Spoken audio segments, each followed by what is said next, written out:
안녕하세요, 김세연입니다. 오늘은 GV70 전동화 모델 페이스리프트 된 차량을 가지고 왔는데요. 이 차 같은 경우는 저희 아차가와 채널에서 남다른 기억이 있는 차예요. 이 채널에 출연을 하기로 딱 결정을 하고 나서 맨 처음 받았던 시승차가 바로 GV70 전동화 모델이었거든요. 제가 처음 차 리뷰를 준비하면서 굉장히 고심했던 부분들, 막 처음 시작했던 설레기도 하고 두렵기도 했던 그런 마음들이 좀 투영이 돼 있는 차라서 이번 페이스리프트 모델을 보면서도 좀 남다른 기분을 느끼게 됐습니다. GV70 전동화 모델 페이스리프트 보시다시피 크게 달라진 부분은 없어요. 기존의 이 디자인 자체가 너무너무 예뻤기 때문에 오히려 많이 달라지지 않은 게 더 반가운 분들도 많으실 거란 생각이 듭니다. 일단 기존에 정말 많은 분들의 사랑을 받고 있었던 제네시스 특유의 크레스트 그릴 그대로 유지가 되고 있고요. 여기 이렇게 막혀있는 포인트잖아요. 내연기관 같은 경우는 그릴이 뚫려 있지만 전기차는 여기가 막혀있기 때문에 좀 덜 예쁘다라고 느끼시는 분들도 계셨던 것 같아요. 근데 지금은 여기가 이렇게 튀어나와 있는 다이아몬드 구간은 좀 빛나는 실버 색상이고, 또 이쪽으로 뒤 배경처럼 막혀있는 구간은 어두운 블랙이기 때문에 봤을 때 좀 예전처럼 왜 이렇게 다르게 생겼지? 좀 안 예쁜 것 같아 라는 느낌이 훨씬 더 덜한 것 같은 게 사실입니다. 가장 큰 변화는 아무래도 이 램프를 설명드릴 수 있을 것 같아요. G90 이런 상위 모델에만 적용이 됐던 MLA 헤드램프가 GV70 전동화 모델에도 들어오게 됐고요. MLA 타입의 헤드램프가 적용이 되기 시작하면서 제네시스 전 라인업이 고급스러워지고 있는 중입니다. 그리고 아래쪽 공기가 통하게 되어 있는 이 부분이 이제는 바디 색상이랑 똑같은 디테일로 들어가게 됐어요. 전체 하나의 바디인 느낌을 좀 더 강조하는 통일감 역시도 올라가고 있습니다. 그리고 전기차다 보니까 충전구 디자인도 또 많이들 중요하게 생각하시잖아요. 근데 여기 작은 삼각형이 있고 여기를 누르면 충전구가 열리는데요. 이렇게 자동으로 고급스럽게 열리고, 또 내부에는 어두운 상황에서도 잘 볼 수 있게 이런 램프가 하나 들어가 있어서 실용적인 효과도 올려주고 있습니다. 이쪽으로는 이제 충전 양에 따라 색상이 좀 변할 수 있는 그런 여지도 있겠죠. 닫았을 때도 정말 하나도 티가 안 나는 이런 깔끔한 디테일까지 반영을 하고 있습니다. 측면부 역시 기존의 예쁜 모습 그대로죠. 이제 디테일들을 설명해 드릴 텐데, 일단 휠에서의 차이가 좀 있어요. 지금 제가 설명해 드리는 이 차는 20인치 휠이 들어가서 사이즈업이 적용이 된 휠이고요. 그리고 제네시스 특유의 이 파라볼릭 라인 여전히 유지가 되고 있고, 예쁜 아이덴티티가 그대로 이어져 오고 있죠. 앞쪽에서부터 한 개, 또 뒤쪽에서부터 한 개가 이어져 있고요. 도어락 센서가 앞쪽에만 있었는데 뒤쪽에도 추가가 됐다는 점이에요. 근데 이게 뭐가 그렇게 중요한 포인트냐, 뒤에 뭐가 필요하냐, 운전자는 앞에 탄다라고 생각하시는 분도 있겠지만, 생각보다 이렇게 까먹고 가다가 갑자기 잠가야 될 경우라든지, 물건을 뭔가 놓고 왔어요. 놓고 와서 갑자기 뒷문을 열어서 그 물건을 꺼내고 싶어지는 순간이 자주 와요. 저는 자주 오는 편인데, 나는 진짜 그런 거 안 놓고 다니는 편이야 하는 게 아니고서야 갑자기 뒷문을 열려고 하는데 또 센서를 앞쪽에서 켜고 다시 뒤에서 여는 게 좀 귀찮아요. 귀찮아서 바로 여기서 이렇게 열 수 있다는 점은 저는 굉장히 환영받을 수 있는 포인트라고 생각이 듭니다. 옆에서 봤을 때 언뜻 벤틀리인가 싶은 느낌이 들 때가 있는데, 크롬의 반짝반짝함, 이런 요소들이 약간 벤틀리와 유사한 느낌을 주면서 이 제네시스를 좀 더 고급스럽게 보이게 해주는 그런 디테일이 되는 것 같아요. 이게 전기차다 보니까 머플러 팁이 없는 대신에 이 제네시스 하면 떠오르는 특유의 이 쿼드램프 디자인, 두 줄의 디자인을 아래쪽에도 적용을 해서 이 크롬의 형태로 이 두 줄짜리 긴 바니쉬 포인트가 범퍼 하단에 마련이 되어 있습니다. 자, 그리고 제네시스 이 SUV 라인은 이렇게 트렁크를 열게 되는데요. 아무래도 페이스리프트 모델이다 보니까 뭐 차가 커졌다거나 달라졌거나 한 건 없어서 봤을 때 이 뒤쪽에서 누릴 수 있는 이 적재량이라든지 공간은 동일하고요. 똑같이 전동으로 작용이 되고 러기지 스크린 사용하실 수 있고요.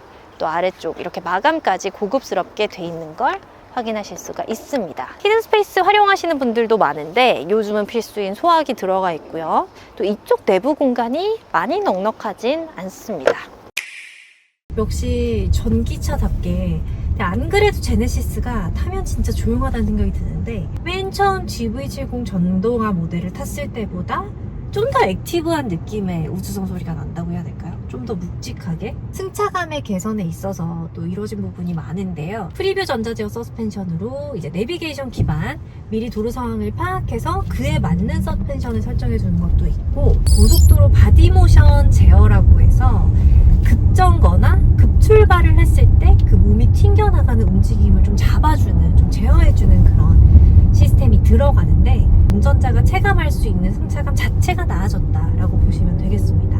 근데 서스펜션이 더 좋아졌다고 생각을 하면 되는 건데, 서스펜션도 서스펜션이지만 저는 일단 차를 몰고 밟고 서고 할 때 그 느낌 자체도 처음 GV70 전동화 모델이 나온 걸 탔을 때랑 굉장히 다르다고 생각해요. 맨 처음에 GV70 전동화 모델을 탔을 때는 너무 끽 출발하고 끽 서는 느낌이, 그 출렁이는 느낌이 너무너무 부담스러웠거든요. 이게 단순히 그 회생제동의 강도가 세게 설정이 돼 있어서 그렇다라고 설명하기에는 그 느낌 자체가 좀 달라요. 기본적으로 좀 더 내연기관의 주행 질감을 비슷하게 구현해내는 방식으로 좀 진화를 하고 있다는 느낌을 저는 좀 많이 받았던 것 같습니다. 그 GV70 전동화 모델 자체가 제가 처음 탔던 전기차란 말이에요. 전기차 자체가 가볍게 뭔가 딸깍딸깍 하는 것 같다, 휘청휘청 하는 것 같다, 옆에 차가 세게만 지나가도 흔들리는 느낌이 난다 라고 혼자 느꼈던 걸 생각해보면, 이번 페이스리프트를 거친 이 모델 같은 경우는 훨씬 더 안정적이고 훨씬 더 내연기관 같은 느낌이 난다고 저는 생각을 했습니다. 이렇게 엑셀을 밟지 않고 서 있을 때는 진짜 지금 공조 이 에어컨 나오는 소리, 이 에어컨 나오는 소리를 제외하고는 아무 소리가 안 나죠. 그래서 진짜 시동을 껐나 켰나 에어컨을 안 틀면 거의 모를 정도로 완벽한 정숙성을 자랑합니다. 노래라도 틀어야 될 것 같아요. 너무 정막이 흐르는 그런 느낌이죠. 저는 개인적으로 조용한 걸 좋아해서, 또 조용하면 크게 얘기할 필요가 없잖아요. 제가 차에서 통화할 일이 많아서 통화를 할 때 차가 시끄러우면 제가 그 소리를 이겨가면서 말해야 된단 말이에요. 그럼 목이 진짜 너무 아파가지고 힘든데, 이런 조용한 차들은 그럴 필요가 없으니까 평상시에 너무 편합니다. 통화하기도 너무 좋고, 가끔 차에서 녹음해야 될 때 있어요. 갑자기 뭐가 수정돼서 녹음해야 될 때 조용한 차 하나 있잖아요. 진짜 좋아요. 그 안에 들어가서 하면 웬만한 방음이 다 돼가지고 약간 언제 어디서든 수정 파일을 보낼 수 있다? 그런 장점이 있죠. 이번에 그 배터리 밀도가 더 높아지게 되면서 기존에는 최대 주행 가능 거리가 400km가 나왔는데 이번에는 423km까지가 나옵니다. 그리고 휠 사이즈를 20인치로 키운다고 해도 그 주행 가능 거리를 400km 이상으로 보장을 받으실 수가 있어요. 근데 전기차 같은 경우는 충전이 굉장한 미션, 굉장한 스트레스로 작용할 확률이 높기 때문에 그 주행 가능 거리가 23km 정도가 늘어났다라는 것도 굉장히 중요한 포인트가 될 수도 있습니다. 그리고 충전 속도와 관련해서도 뭐 고속 충전이 있고 초고속 충전이 있잖아요. 근데 초고속 충전을 하게 되면 전체 이 충전 시간을 18분으로 발표를 해놨더라고요. 근데 이 색상 진짜 너무 예쁘네요. 운전을 하면서 봐도 이 블루톤이랑 이 글레이셔 화이트, 밝은 베이지 색상이 너무너무 예뻐서 그냥 운전을 하는 내내 기분이 좀 좋아요. 제네시스는 진짜 그런 게 있어요. 그리고 방금 확인한 사실인데 이 내비게이션이 클러스터 구간도 쭉 이어져서 보이네요. 좌회전을 하는 길을 그 이후까지 쭉 이렇게 여기까지 이어서 보여주고 있어요. 보통은 여기에도 띄우고 또 여기를 보더라도 여기에도 띄우는 경우가 있잖아요. 그렇게 되면 내비게이션이 3개거든요. 여기에 뜨는 건 사실 눈 앞으로 가져다 주는 건 충분하기 때문에 이 아래쪽 공간을 이 27인치 통합형 디스플레이의 장점을 활용해서 일부러 이렇게 이어서 보여주는 것 같아요. 사실 그런 이슈가 있었단 말이에요. 이게 전기차 같은 경우는 여기 센터 디스플레이 구간 그리고 여기 디지털 클러스터 구간 이렇게 액정을 2개로 나눠 놓으면 막상 여기에 띄울 정보가 그렇게까지 없는 거죠. 계기판도 실제로 막 이렇게 RPM 수치가 뜨는 게 아니다 보니까 시속 몇 킬로미터인지 그리고 남은 배터리가 얼마인지 지금 충전을 어느 정도 하고 있는지 이 정도만 보여주면 되는데 그에 비해 디지털 클러스터 구간이 너무 넓었던 거죠. 그래서 맨날 가뜩이나 이렇게 디지털로 수치가 뜨게 되면 더 전하잖아요. 이 넓은데 숫자만 덩그러니 떠 있는 게.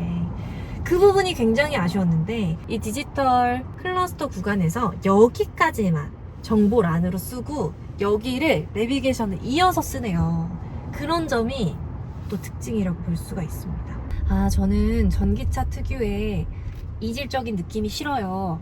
이 주행할 때의 느낌이 저는 마음에 들지 않아요 라고 말씀을 많이 드렸던 것 같은데 정말 요즘 나오는 전기차들은 순간순간 내가 전기차를 몰고 있는지 내연기관차를 몰고 있는지를 진짜 잊을 만큼 그 비슷한 느낌을 최대한 구현을 잘 해내고 있는 것 같습니다. 확실히 더 예뻐졌고 더 좋아졌다고 말씀을 드릴 수 있을 것 같습니다. 제가 정말 하루 종일 말씀드리지만 이거 투톤 진짜 너무 예뻐요, 여러분. 이 투톤의 여운은 당분간 제 머릿속에 좀 오래 남을 것 같다는 생각이 들고요. 물론 가격 인상이 이루어졌지만 모든 차들이 사실 페이스리프트를 거치면서 가격 인상은 어쩔 수 없이 이루어지는 경우가 많잖아요. 그리고 제가 예전에 처음 탔던 GV70 전동화 모델과는 거의 아예 다른 차인 수준이라고 생각이 들었거든요. 근데 그 정도로 훨씬 더 묵직해지면서 고급스러워지고 부드러워지고 차 자체가 흔들림 없이 안정적으로 변했기 때문에 저는 그 가치를 한다고 느꼈어요. 제가 전기차에 대한 마음이 좀 열린다면 정말 앞순위의 후보로 거론이 되지 않을까 생각이 들 정도로 만족스러운 시승기였습니다. 그럼 여러분 다음 시간에 또 다른 차로 인사드릴게요. 안녕히 계세요.